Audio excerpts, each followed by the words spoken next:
Morning, good evening, good afternoon. In my recent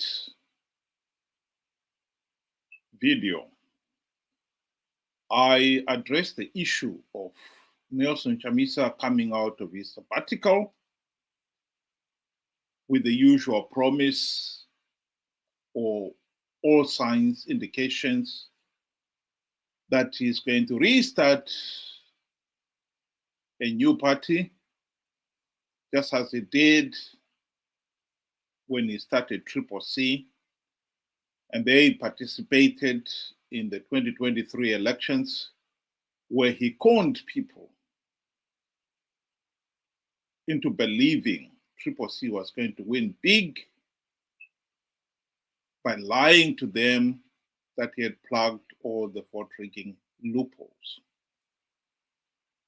knowing fully well that he had not done so. And indeed,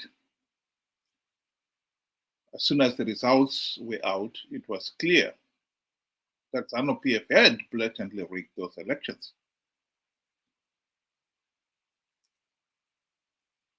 But he never admitted that he had lied to the people, much less apologized to the people. My mentioning that he is coming back again to do the same thing seemed to have touched a raw nerve with some people.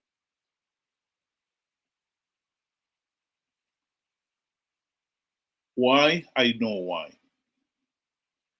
Some people believe that our political leaders, particularly their political leaders, if they belong to Party A, the leadership of that party, are accountable to those members and those members alone. And anyone else should not even question what they're doing. I would like to reiterate this point that anyone who holds public office must be accountable to the people. And the people include those who belong to that party, those who belong to the opposition, those who do not belong to any party. Because the people are the ones collectively who pay the price for the individual in public office failure to carry out their duties, and that's why they must be accountable to everybody. And the issue of Chamisa lied was one of the two issues I raised in that video. And it beggars belief that some people would still want to deny that he didn't lie. Well, if he didn't lie, and he had plugged all the vote-rigging loopholes, hashtag God is in it, as he said, then Zanu Pf should not have been able to rig the elections. But we know that Zanu Pf blatantly rigged those elections. Proof that he had lied. And why should people not say to him, you lied and you should be held account for that? Beggars belief. But this is the mentality of some people we have in Zimbabwe. They will not want to admit that Chamisa lied, much less that he's accountable. That point is not negotiable. Chamisa lied, and he conned people to participate in 2023 elections, knowing fully well that Zanu Pf was rigging those elections, and that by participating, the people will be giving Zanu Pf legitimacy. Here is a video clip which I've often played and I would like to play again. where a BBC reporter is holding Chamisa to account for lying. Ende patakasangana na Trump akatibvunza navakomana mari yamuri kuda kuti nyika ifambe imari. Serious questions were raised about your behaviour in Washington, D.C. You did see some senior people on Capitol Hill, some Congress people, but you also claimed that you'd seen Donald Trump. You claimed you had a conversation with him in which you said he asked you how much you needed to move the country forward. You told him $15 billion, and he said to you that he would provide the money if you won the election. That was not true, was it? Sangana na Trump akatibvunza navakomana mari yamuri kuda kuti nyika ifambe imari. It was not true that you'd seen Donald Trump and that Donald Trump indicated to you that he would provide, if you won the election, $15 billion. All those statements were said by other people, not what I said. Kasangana na Trump akatibvunza navakomana mari yamuri kuda kuti nyika ifambe imari. Well, no, because there is a video which shows you at a rally in January back home in Zimbabwe saying that Donald Trump had pretty much promised you $15 billion. To be clear, because some people in Zimbabwe are still confused, you're now telling me you did not meet Donald Trump. We did not. In other words, he had lied when he addressed his rally and told the people that Trump had promised him to give him $15 billion. He had also lied that he had plugged all the vote rigging loopholes just to con people to participate in flawed elections out of greed. This is the second point that I raised in my initial video. We cannot deny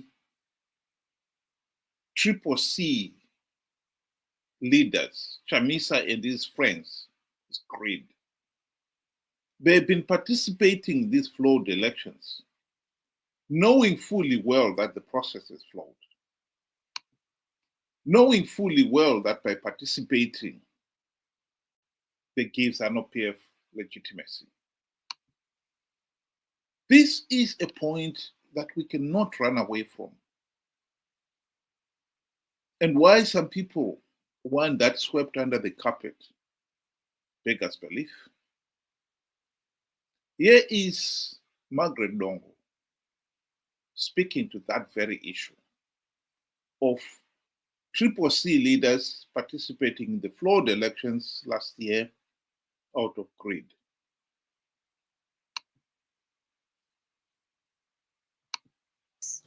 This is what I want to remind most of our MPs and other people. Do you think they look at it as a business? Yes, they look at it as a business.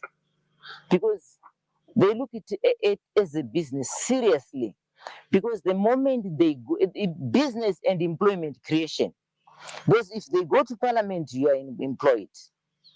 You get a car, you get a stable salary, and you are paid until your term is over. Already you are employed. If you are out, you're out of employment. If you serve 2 terms, you get a pension? You get a pension. Then already, this is why people kill in politics.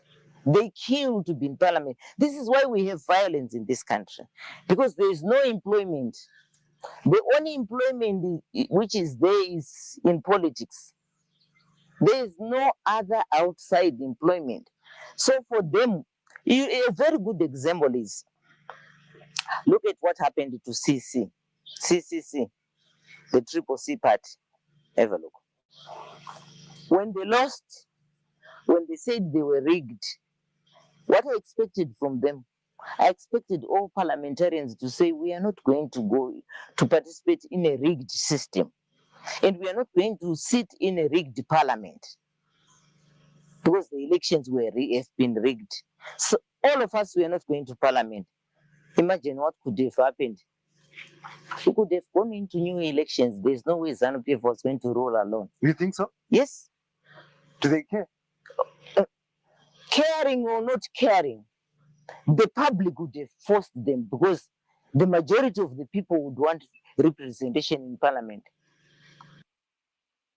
On that point, the other thing that must be noted here is that our friends, Chamisa and company, those who had won their respective parliamentary, senatorial, or local authority seats, took up their seats even after SADC and the AU had made it abundantly clear that the election process in Zimbabwe was flawed and illegal.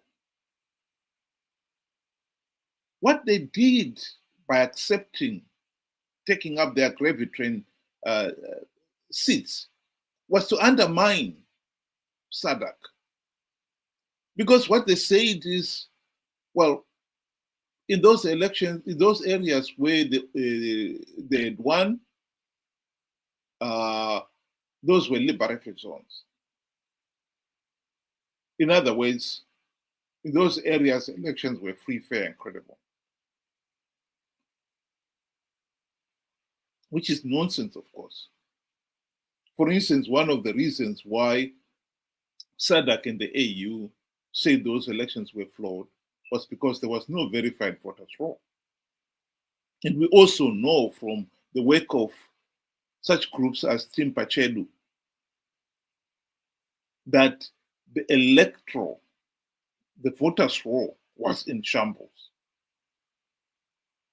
But when those opposition leaders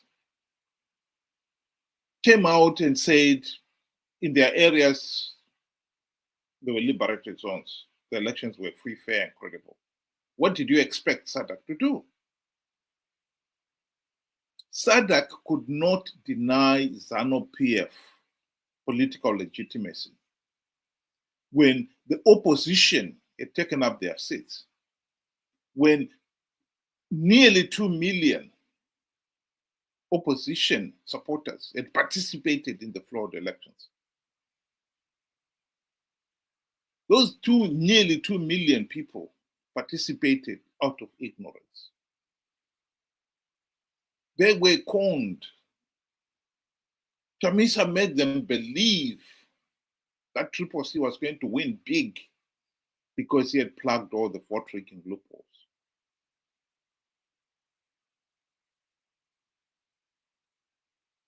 And now he's staging his comeback. What do you think he's going to do? Of course, he's going to participate in 2028 elections on the basis of yet another idiotic lie that he has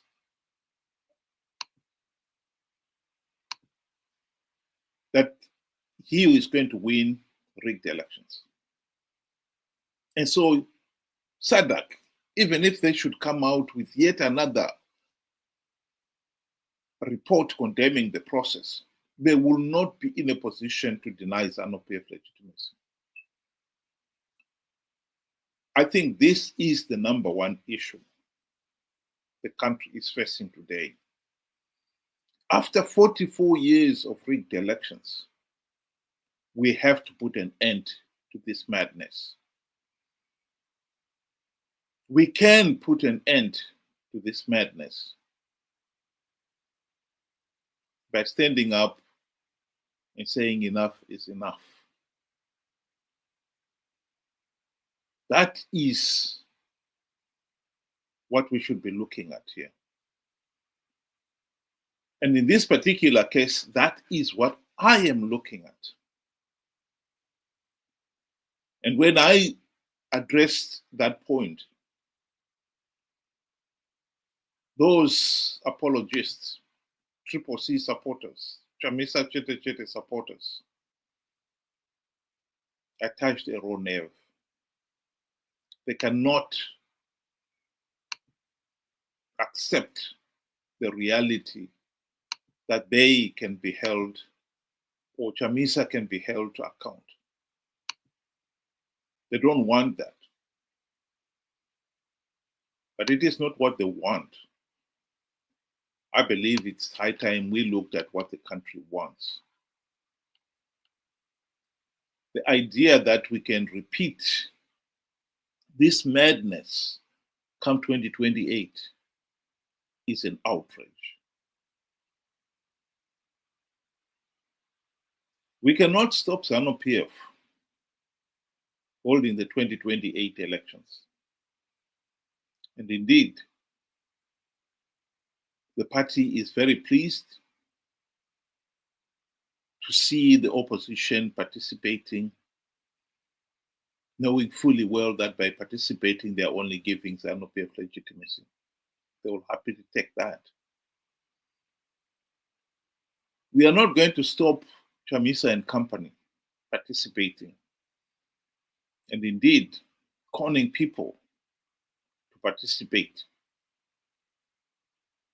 because the number of gravy train seats that Chamisa and company will win will depend on how many people they've been able to con to participate.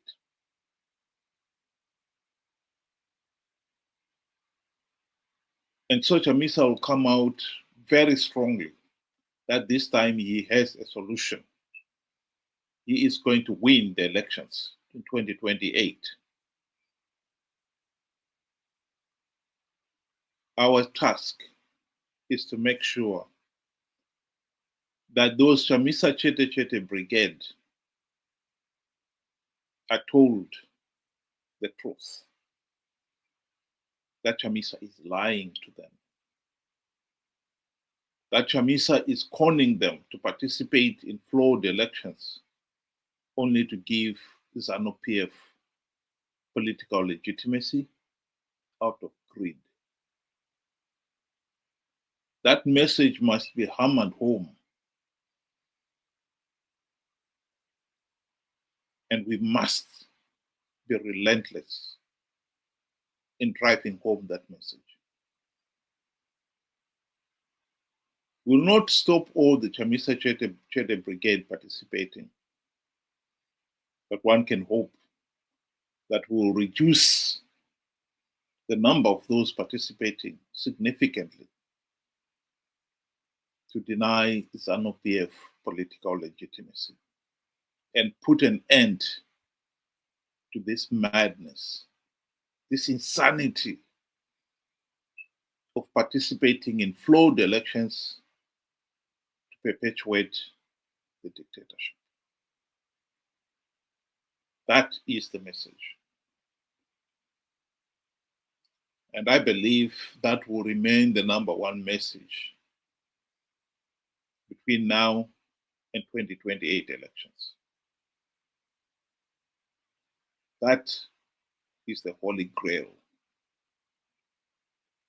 for the nation of Zimbabwe going forward. Thank you very much for those who were able to listen. Have a good night.